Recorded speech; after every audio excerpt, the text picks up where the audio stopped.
So his first card is jealousy. So remember, we're doing his mind. How does he think about this connection? We're not yet in a heart space, which is actually good, because if we are to see jealousy, I kind of prefer to see it in the mind than in the heart. So remember in the beginning, when I was doing your first spread, so your current situation, I was seeing that maybe they were showing to him. I wasn't sensing in your energy that he actually saw you with someone, right? But I was sensing that he tapped into that energy.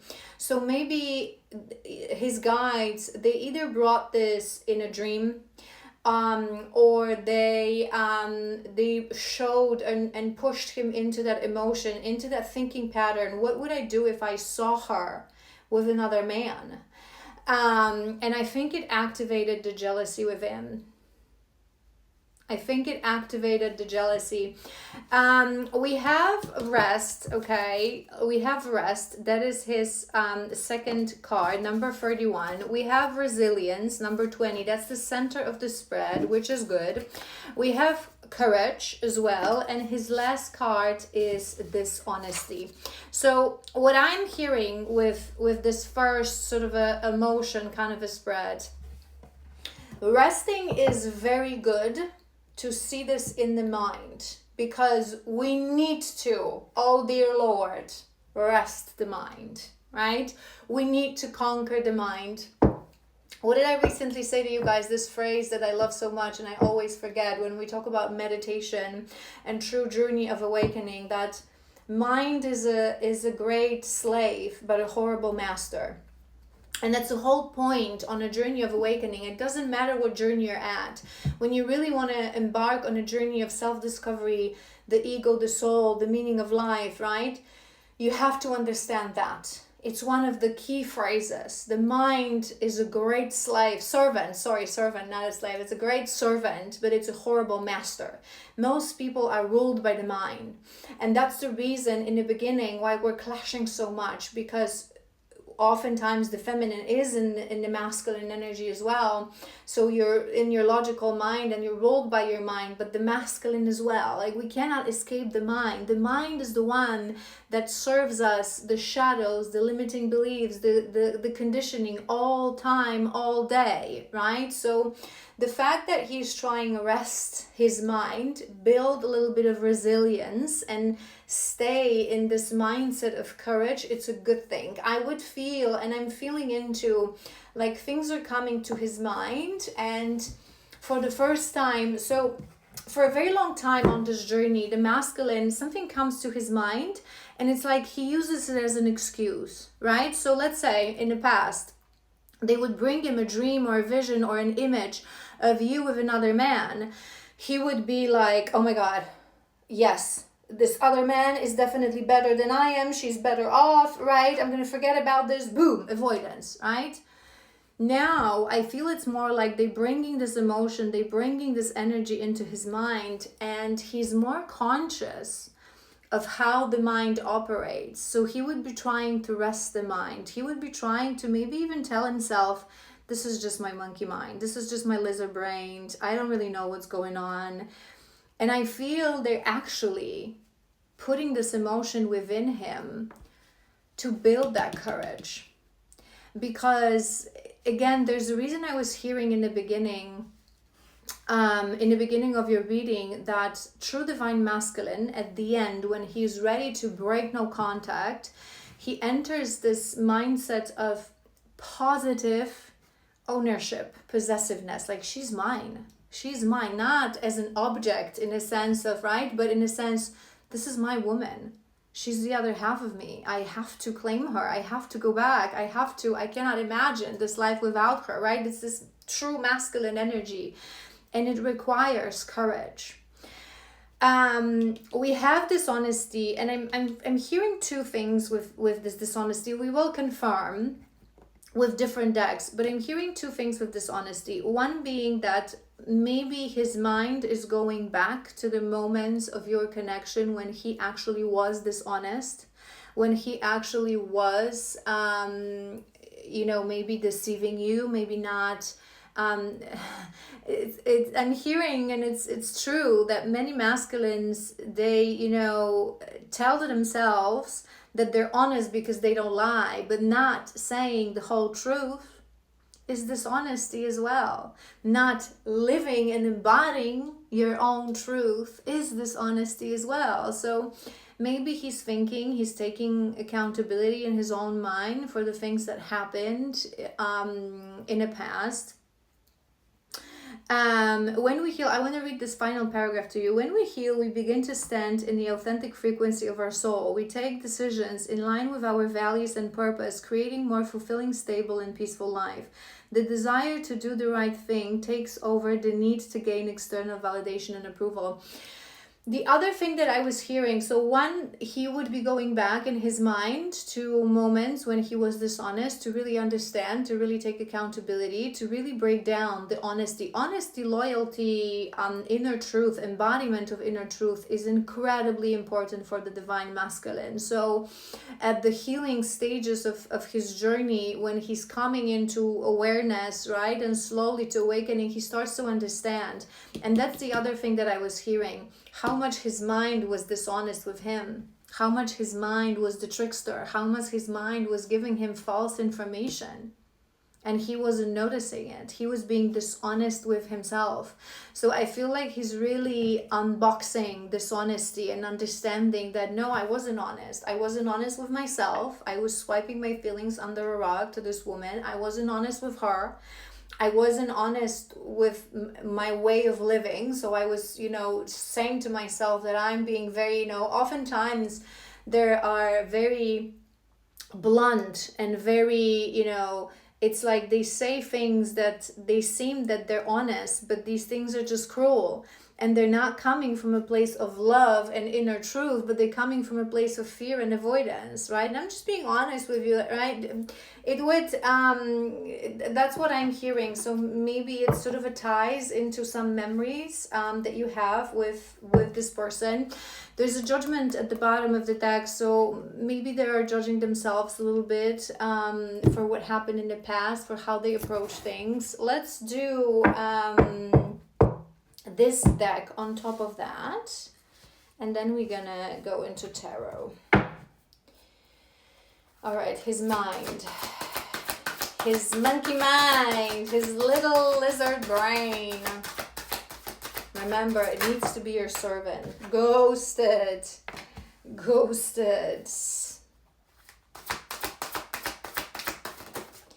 To be honest, victim mentality, okay. We have Sagittarius. Maybe he is a Sagittarius. If he is, bless your soul. It's a hard one to to deal with, sorry. I said a lot of things I should not have said. I said them out of anger and fear. Sometimes I say things without even thinking, I'm sorry for hurting you with my words. That's what I was hearing this. Because I was hearing, and they were showing me moments that he would say things to you that were hurtful, that were insensitive, inconsiderate, and he would say to himself, I'm just being honest. No, you're not being honest. Honesty is embodiment of your inner truth, right? If you're saying hurtful things just to again, it's coming from fear, avoidance, dismissal, disrespect, disregard. It's not honesty. It's shadow. I want one more. Surrender. Okay, so we have fall season, so maybe that's significant. Maybe this is where you met, maybe this is last time you saw each other, birthday, somehow important. So from November 7th till December 21st, that would be a confirmation detail. We have ghosted and we have victim mentality. I think that these things would be on his mind because he is unboxing the trickster energy of our own mind and of what actually honesty means, right? And the fact that is on top of that jealousy. maybe he's starting to, go deeper into the moments when he ghosted you, when he abandoned you, when he ran away towards avoidance, towards self-sabotage, towards that safe place. We have victim mentality, so he would be thinking about this as well. That I highlight this to you guys a lot when we talk about avoidance, and the denial of being in avoidance, and especially when we talk about our beautiful masculines, that when they are in avoidance in the beginning, it's a subconscious pattern that was created because of childhood trauma and wounding. So they don't really know that they're avoidant. They usually think that they just have firm boundaries, that they're just honest, they know what they want, okay? So today, I don't want to see you, I don't want to respond to your message, so I have boundaries, and I'm a strong character, so I'm just going to ghost you. That's how they think. They don't realize that it's fear, that it's wounding, that it's victim mentality. Or they point fingers towards the feminine. So they say, she said something, so I don't even want to talk to her right now. So they don't take accountability that whatever she said, however relevant or not it was, it triggers something within you. It triggered a wounding within you. They sit in this victim mentality. I kind of want to read through this. I just can't. I'm feeling hopeless and helpless. There is nothing I can do. Life is what it is, and we just have to accept the circumstances. It's this victim of faith, right? So he would be thinking a lot about this, how in the past, and again, it's something I highlight to you guys often. There's a huge difference between victim of fate and master of destiny. Destiny, fate is not this rootless, cruel, cynical puppet master that throws things at us just to like get us, right? And things just happen. But this is how our masculines feel in the beginning. They don't understand that it's actually us every day taking choices. How are we going to react? How are we going to respond? Who are we going to choose to share our life with? What we're going to choose to do with our life? It's our choices that actually pull in. So we're always standing in between karma and dharma. What do you choose? Do you choose to be stuck in the karma because you're a victim of fate and you cannot escape? Or do you choose to understand, shift, change, grow, expand, and walk towards your dharma, towards your highest destiny? So I feel like those are the things that are on his mind. That he said a lot of things that he thought that they were coming from courage and honesty and just being, blunt and being open and authentic. And now he's realizing how much he was the servant of his own mind, of his own wounded, distorted, disembalanced, and dishonest trickster mind, right? Again, it's not something I break this down to you each time. We shouldn't be shaming the mind. The mind just wants to protect us. The mind does these things because the mind understands that the poor little persona inside is so wounded, and it's that he's not going to face the truth. He's not going to be able to face the truth. So we shouldn't be shaming the mind. We should just love and understand the mind and turn it into a servant, not the ruler here, not the master here, right? So I feel he's breaking down these things. He would be thinking about times that he ran away, that he ghosted. Maybe the ghosting many times was triggered by the jealousy, not necessarily jealousy that it's the victim mentality. So somehow it doesn't really need to be a situation that there's another man around you, but sometimes it's just, or another person, sometimes it's just that they are jealous of us, which is something that has to be eliminated in true divine union. A man is how I always give you the analogy of dancing. The man is the frame. The man is the one that highlights the feminine. He's the one that holds the spotlight so you can shine. There cannot be any kind of jealousy over who you are and how beautifully you shine as a feminine in your masculine, because it's not going to work out. So maybe in the past he was jealous of you, of who you are, your successes, your beauty, whatever that is, and he would pull back, obviously unknowingly. Or sometimes he was jealous in the sense that other man, there's a reason they were showing me this situation. So that other men, he may have never existed, but every time he would think that there would be a competition, he would start to feel small and belittled, and he would go into, again, the victim mentality and the ghosting and the running away. So he would be thinking about these things. But I kind of like that we have surrender here as well. So this would mean that he is surrendering to these thoughts for the first time. He's not the victim of these thoughts. He is not the servant of these thoughts. He's just observing them. Maybe he's started practicing meditation. Recently we have Pisces as well at the bottom of the deck. So connecting to one's emotions. So maybe 93. Maybe he was born in 93. So he would be just surrendering, trying to build resilience, trying to understand his mind a lot, I'm thinking. Okay, let's do some tarot on top of that. Hold on, I want to sort of push these a little bit up so we have space and I can still see them. Where he stands in his mind when it comes to you.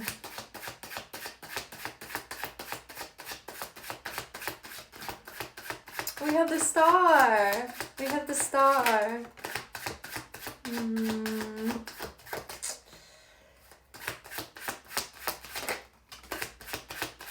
Oh, that's really nice. Yes, that's really nice. That's really nice. Okay, we have one thing that I'm a little bit concerned about. We'll clarify in a moment, but Star being his opening card, it's really beautiful. It's making me feel that he knows it's the Northern Star. Star is about the Northern Star, and I was hearing the lighthouse. He knows that you are his lighthouse. He knows that you show him the way, that it's the meaning of this connection for the feminine to become the lighthouse, the beacon of hope. We become his Northern Star.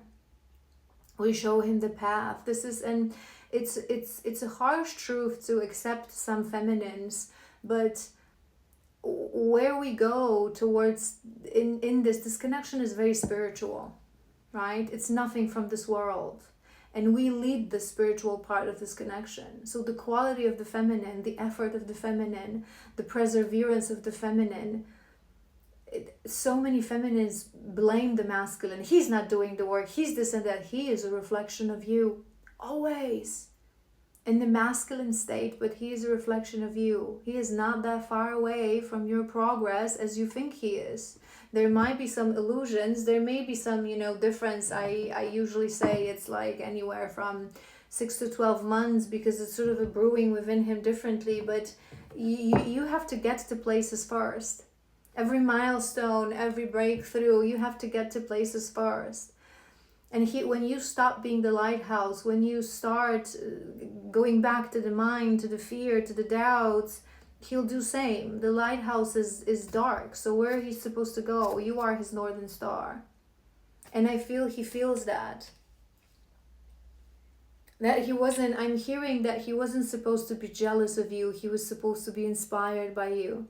That you will always be the inspiration. That you will always be the truth keeper, the value keeper, the gatekeeper, the bar setter. And this is the role of the feminine. We are the guardian of his castle. They're masculines in this world, not just in this connection. It's the truth of divine love that anyone can and should want to embody.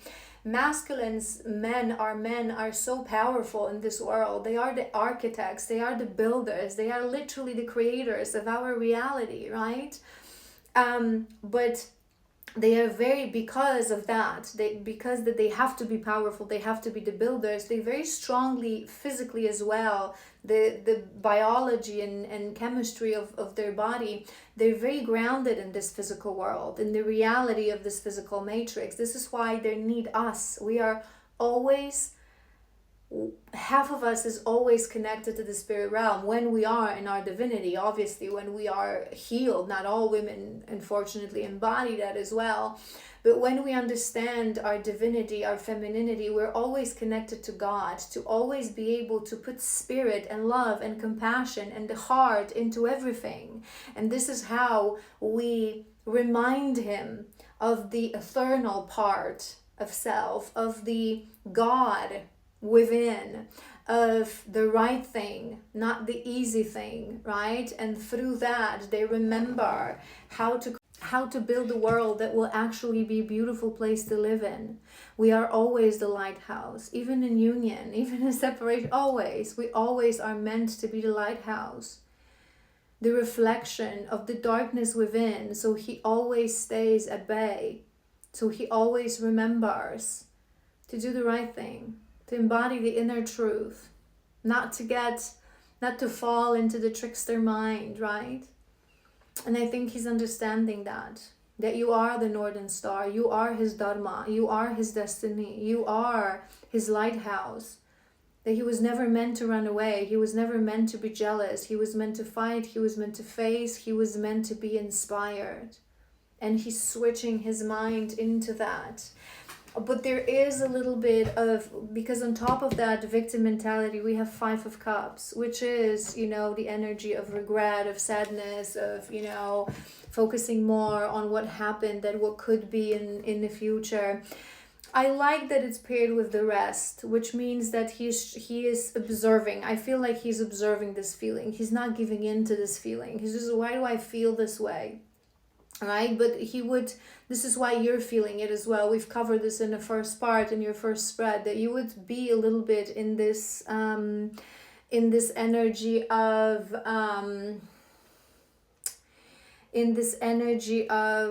what if it's a missed opportunity? What if too many things happen and we cannot? Oh, come on, the power of love. There's nothing that you cannot overcome.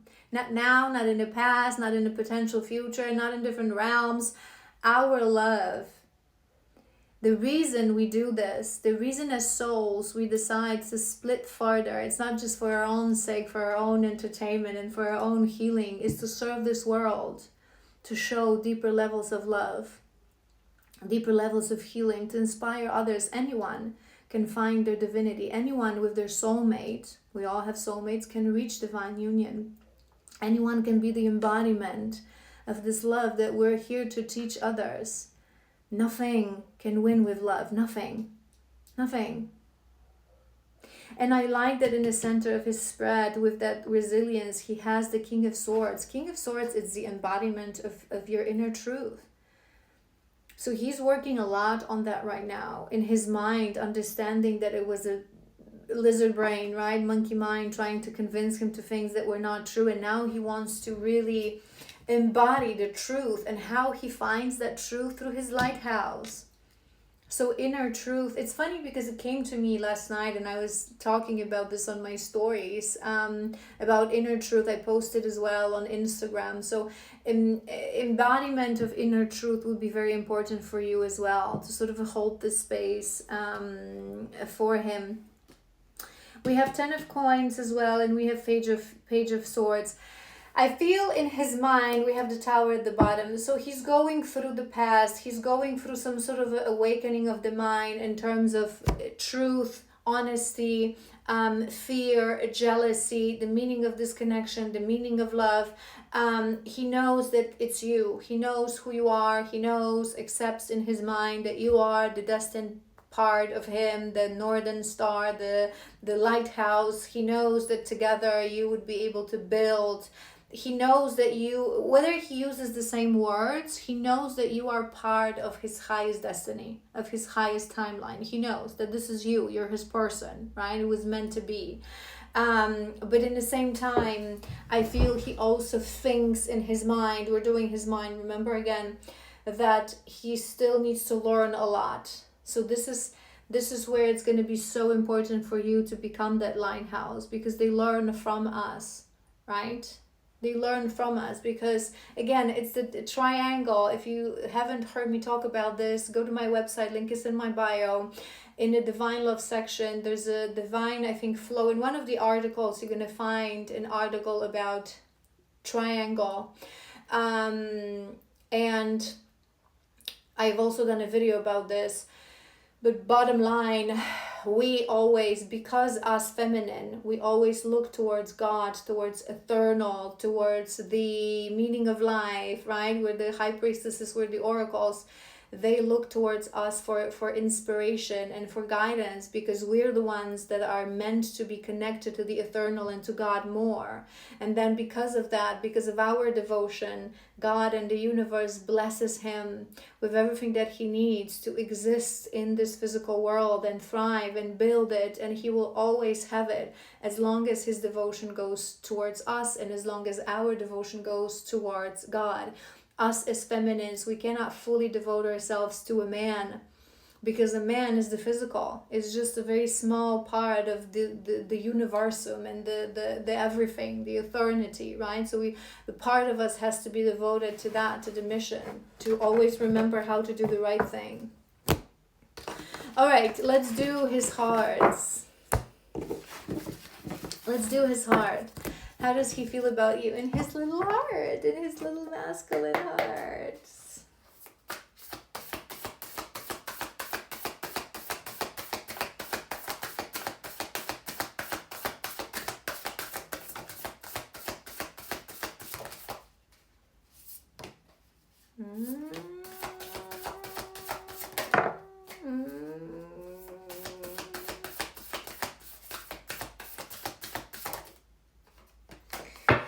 Okay. Shame at the bottom of the deck. Oh, we have rest as well. So he would be surrendering to the heart as well, which is good. And the fact that we have the same card, this deck has 100 cards. 50 are side of shadow, 50 are side of light. Sorry. Confirmation. So it's a thick deck.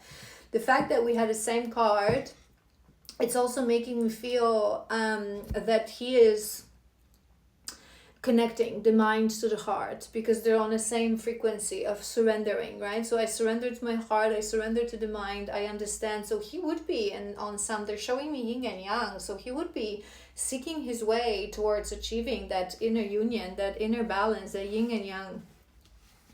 So his first card is softness, which is actually number 32, which is actually very beautiful. It means that his heart is softening. And when the heart is softening, the heart is opening. For a very long time, again, in those articles that I mentioned, there's also an article, an explanation of the divine flow, the heart and the sacral, feminine and the masculine. The most vulnerable place of the masculine and the place that he receives through is the heart. This is why they lock it when they start to feel pain through childhood trauma, through disappointments. They completely lock it, and this is why through locking it, they lock themselves away from feeling things. So to see that his heart is softening, it's really beautiful. We have loneliness as the second card. So he would be, this is number 16.